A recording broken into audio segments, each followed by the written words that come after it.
What is up, Crags? Welcome to another for Speed Heat video. This will be taking a look at the McLaren P1 GTR. So usually I do customization videos on most of the cars. You can see the P1 there in the background. I made a customization video on that as well. This one there really is no customization, so I just titled it a review and top speed. That's mainly what we're going to be doing here. So let me just show you guys the customization the car offers, which is pretty much nothing.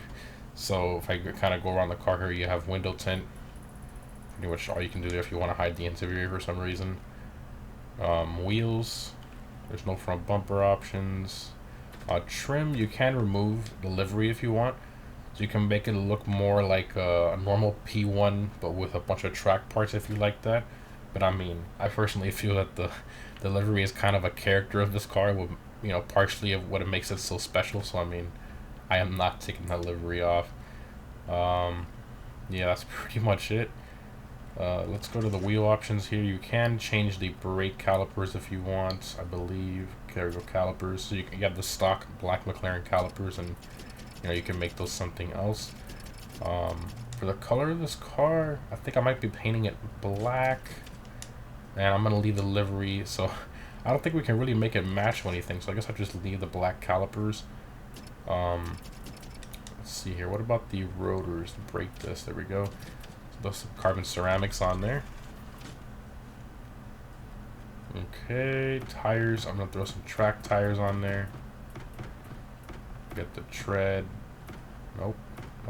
There it is. Alright. Put those on there. And then we'll do the same for the back. Change the brake disc. And tires. So this car is very, very expensive.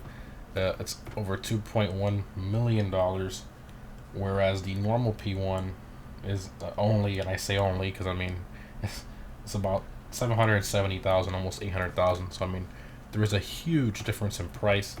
So this video I'm going to be discussing if the difference in price is actually worth it. Obviously, the P1 GTR is going to be faster in almost every way, but as far as, you know, what you get from the car, the looks, the sound, and everything, is it really worth the extra? Wow, that's a lot of money. It's like $1.3 million more. So yeah, it's a bit to think about, definitely. I mean, I was surprised there was no headlight customization either. They could have just copied and pasted that from their normal P1. No exhaust options either. I mean, I feel like it's just laziness. We can change the plate, which I guess is something. Just throw this one on here, and plate frame, guess why not? Need for Speed. And then the text, even though this car isn't street legal in real life, that's kind of funny. P1 GTR, there we go. Very nice. Now, paint and wrap, I was thinking, I went through the community. People have created the usual stuff, some camos and carbon fiber paints and stuff like that, but I was looking for something a little different. So I mean, very simple actually. We'll go here to paint, and I was just thinking of painting it black, or which I think looks a little better, we can go for the white.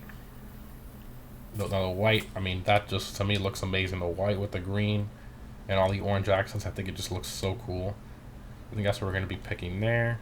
Go gloss finish. Brightness turned up a little bit more. That's good there.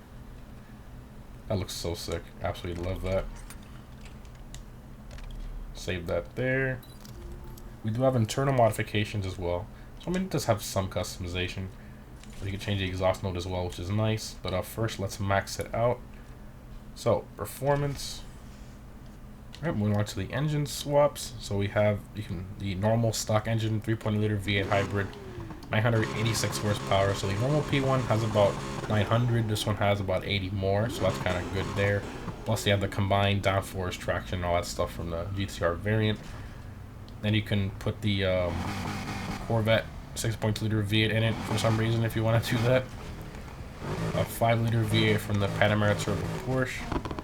The 8.4 liter V10 from the Viper, so you can Viper swap with P1 GTR. I don't think okay, no, nobody's ever done that before. Put a V10 engine in any McLaren. I don't think anybody's done that. That's kind of funny.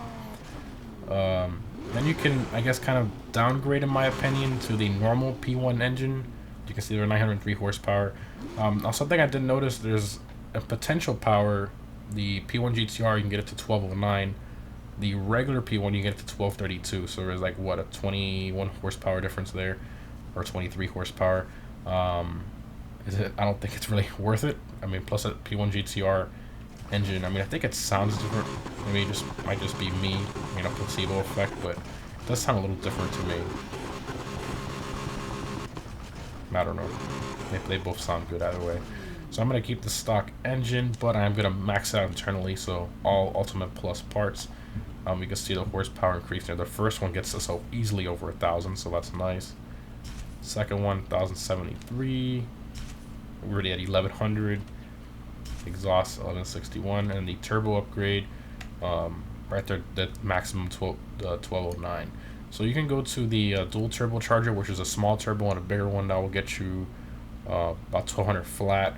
This superchargers, they actually make you lose horsepower, so that's kind of funny because it comes stock with a turbo already.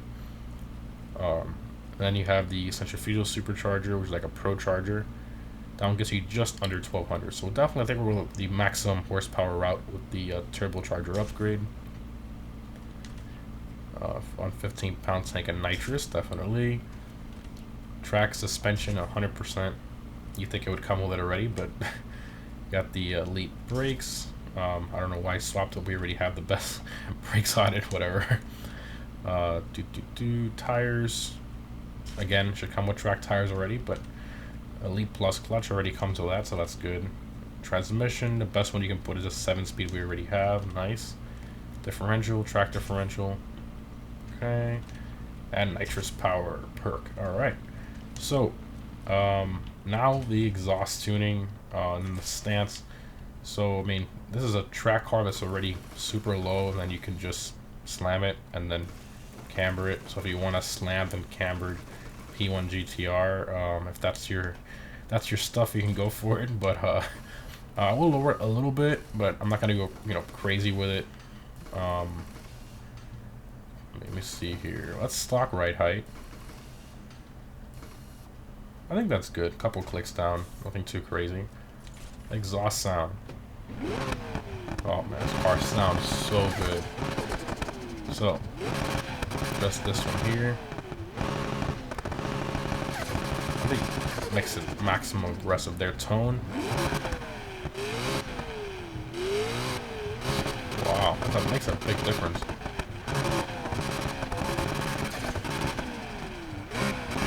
I like it right there. Cracks, pops, and flames. That's the overrun. Max that out. Pipe resonance. No. Maybe a little bit. There we go. Alright, save that. Okay, and then effects, you know, that's just nitrous color, tire smoke color, underglow if you want to do any of that stuff. So now for the drive, I'm like very excited to drive this. Supposedly one of the fastest cars in the game, even though the FXXK Evo is a little faster than this one track-wise, corners and all that, and straight line speed, but this one is definitely a good contender.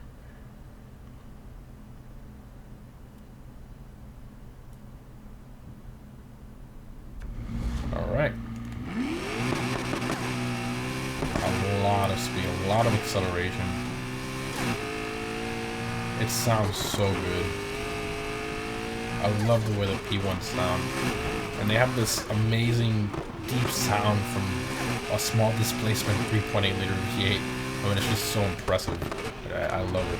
I really do. They just sound so good. You can't get that from a V6 or a flat 6. Oh, go. Different view here.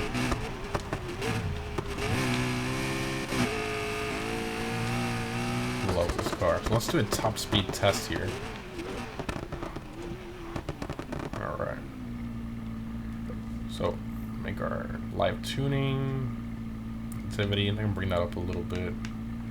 Downforce is bring it down all the way to get a higher top speed. And that's pretty much it. Alright, let's see what this thing can do.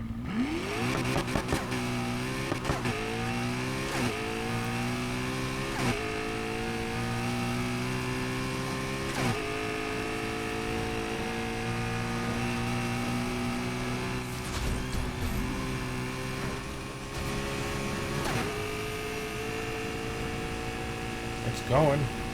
240, 241. Not bad. Not bad. Honestly, a full-on track ride just with a big spoiler and the big canards at the front. I didn't think it would, get that high of a top speed, but it does. So I mean, let's go to live tuning and bring that downforce back up, because obviously it drives very weird without it. There we go. Back to amazing handling. Take a few corners here. Drives so good, and that sound is just. Oh, that sound is so good. A little bit of a spin there. The acceleration is nuts. I love how short the gears are. It's always in the RPM band. Amazing. Amazing, amazing. Alright, let's take this corner. Get the nitrous.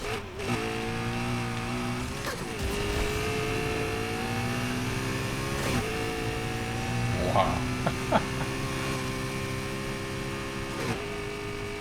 Not bad. Not bad at all. So, I mean, is this really worth the price difference? Normal P1 is about $770,000. This is over $1.1 million. Is it really worth that price difference? In my opinion, I honestly don't think so. I think the P1, you can have a lot of fun in that car, max it out, and I think you can decently keep up with the P1 GTR. Obviously, this one will always be faster, but I think for the difference in money, I don't think that extra bit of performance is worth it. Now, when it comes to the LaFerrari versus the FXXK Evo, which that one you have to get to crew rank 50 in your crew and all that stuff to even be able to buy it.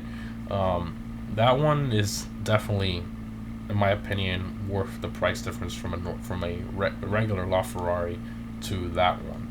Definitely. So yeah, hope you guys enjoyed the video. Obviously not visual customization like you're used to, but I did want to eventually get to reviewing these cars, even though they didn't give them any customization, which is kind of sad. They could have done minor little things here and there, but I guess they just want to keep it to the normal versions.